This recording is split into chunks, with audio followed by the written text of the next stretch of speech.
الأصمعي كان قاعد بيدي درس، ففي وسط الدرس استشهد بآية، قال: والسارق والسارقة فقطعوا أيديهما جزاء بما كسبا نكالا من الله والله غفور رحيم.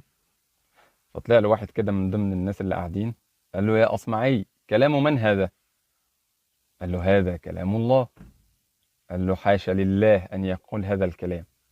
فالأصمعي اتصدم واستغرب، والناس اللي قاعدين استغربوا.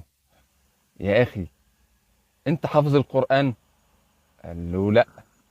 قال له: طب حافظ سورة المائدة اللي فيها الآية دي؟ قال له: لا.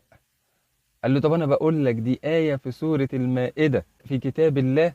قال له: حاشا لله أن يقول هذا الكلام، مستحيل يكون ده قرآن. فالناس قاموا عشان يضربوه: أنت كده بتكفر. فقال لهم: طب بالراحة، هاتوا المصحف وشوفوا. فتحوا المصحف، لقوا الآية مكتوبة: والسارق